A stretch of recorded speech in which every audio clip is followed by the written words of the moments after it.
Entonces nos quedamos aquí. El test de NER, ¿sí? El test de NER que evaluaba si había un impingement, ¿sí? El test de NER o este Pensamiento. test evalúa, se inyecta una lidocaína, o sea, lidocaína, un anestésico a nivel del espacio subacromial, ¿sí? Si hay alivio del dolor, el test es positivo sugerente de patología del manguito rotador, ¿sí? Si persiste debilidad más alivio del dolor, sospecha una ruptura del manguito rotador. Y si hay persistencia del dolor, sospecha patología extrínseca del hombro. O sea, ¿qué quiere decir? Si el paciente refiere dolor en el hombro y nosotros le inyectamos lidocaína, y si esta lidocaína alivia completamente el dolor, se sugiere o se sospecha que es una patología del manguito rotador. Si hay un alivio del dolor, no hay dolor, pero el paciente no puede levantar el brazo, lo más seguro es que tenga una ruptura del músculo del manguito rotador. En caso en que persista el dolor, ¿sí? Se sospecha de una patología extrínseca del hombro, o sea, otra patología está produciendo una lesión en el, o dolor en el hombro, por ejemplo, una patología cervical, ¿sí? Etapas.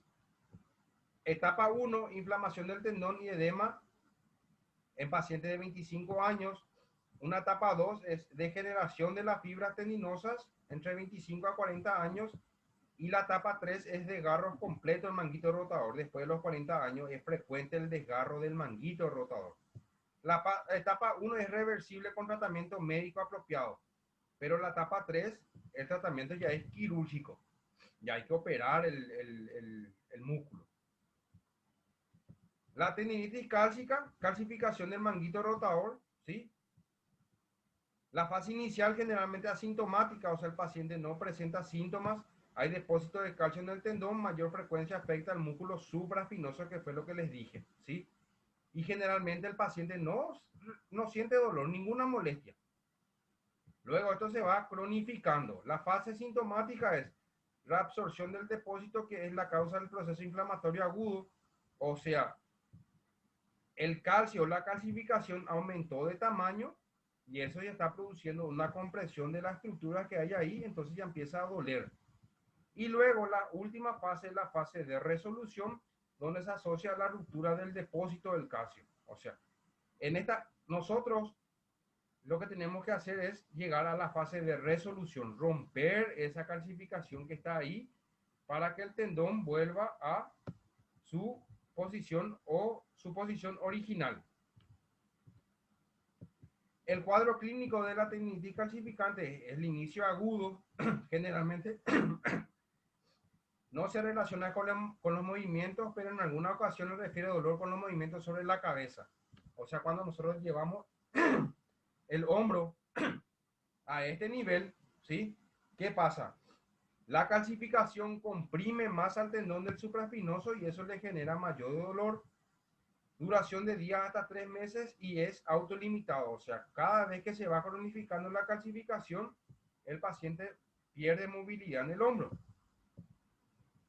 Acá, por ejemplo, vemos una radiografía y esto que ves aquí es la calcificación.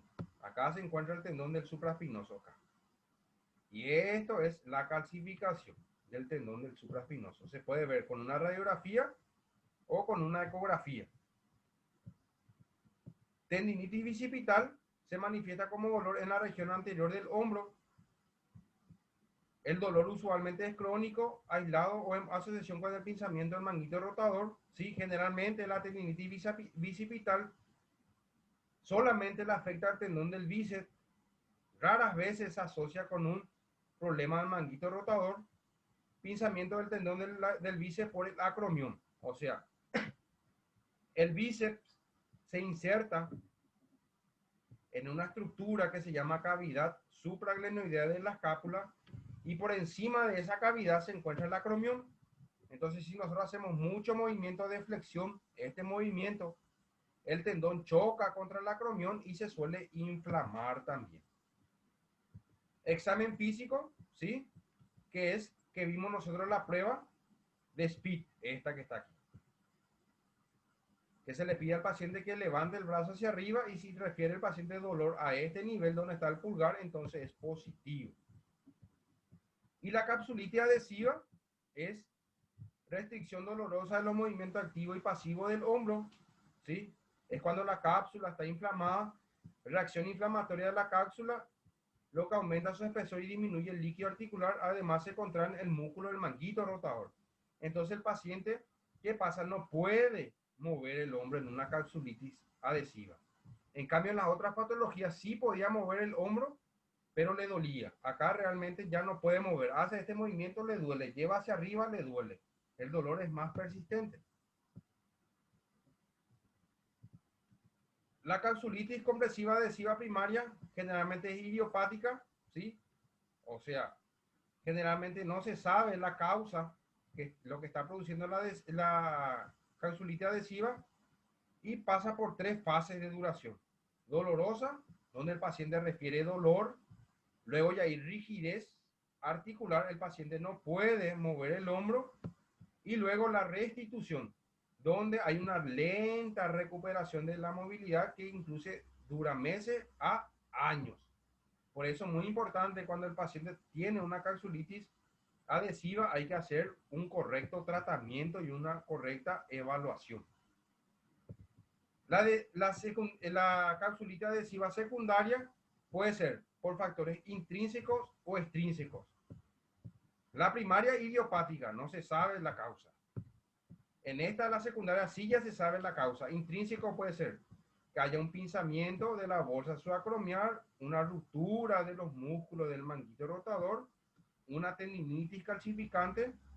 Y los extrínsecos son, por ejemplo, una radiculopatía cervical, donde hay una compresión del nervio a nivel cervical y eso genera dolor en el hombro y ese dolor en el hombro genera una inflamación de la cápsula articular. Fracturas del codo también. Examen físico.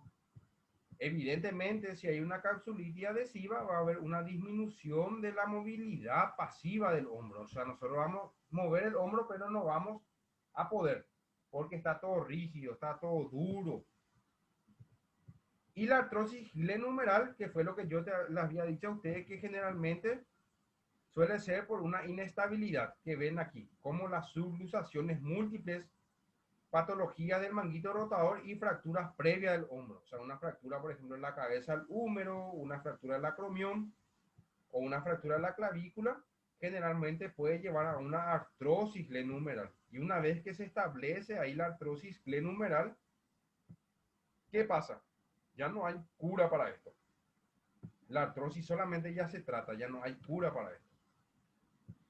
El examen físico, va a haber disminución del rango articular, dolor con la movilización en todos los planos, tanto flexión, extensión, abducción, rotación, atrofia muscular y sobre todo la crepitación. Va a haber como unos crujidos a ese nivel, ¿sí? ¿Por qué va a haber crujidos? Porque hay un desgaste del cartílago articular. Y ese desgaste del cartílago articular va a producir las crepitaciones. Y la artritis reumatoidea, que fue lo que yo les dije, que generalmente es la inflamación de la membrana sinovial, que afecta en primer lugar a las articulaciones de las manos, luego va al codo, luego a la muñeca y por último va al hombro, ¿sí? Y esta artritis reumatoidea ya no se cura tampoco y se toma medicamento para esto. Solamente se tratan los síntomas. O sea, si el paciente refiere dolor, se trata el dolor. Si el paciente refiere contractura, se trata la contractura. Si el paciente refiere una disminución de los movimientos, se trata eso. Trastornos extrínsecos del hombro. Comúnmente los síntomas de patología extrínseca son más difusos y sobreponen los límites anatómicos. Sospechar dolor que se irradia debajo del codo, sospecha de radiculopatía cervical, plexopatía braquial y neoplasia. O sea, el paciente puede tener un dolor a nivel del codo y ese dolor irradia hacia el hombro. El paciente puede tener una patología a nivel cervical, irradia el hombro. El paciente puede tener un problema del plexo braquial en donde se encuentran las raíces nerviosas por debajo de la clavícula y eso genera un dolor en el hombro o una neoplasia, por ejemplo, un cáncer pulmonar y ese cáncer pulmonar hace que el dolor irradie hacia el hombro, ¿sí? Acá, esto como dice acá, cáncer pulmonar. Otros trastornos extrínsecos tenemos, trastorno en la columna cervical, que fue lo que ya te expliqué, neuropatía supraescapular por un problema del nervio supraescapular y la plexopatía braquial, que es un problema del plexo braquial. Y ahí terminamos, Sandra. No sé, alguna pregunta que tengas, ¿se entendió bien? ¿Se entendió bien, profe? ¿Entendiste súper bien? Sí, ¿Sí? Ya estás cansada. sí, profe. Sí, ya estoy un poquito cansada. Bueno, Sandra, llegamos hasta hoy. Nos vemos ahora el próximo jueves a la misma hora y por el mismo canal. Que estés bien. Dale, profe. Chao, chao, Gracias, chao, nos chao. vemos. Dale, chao, chao. Que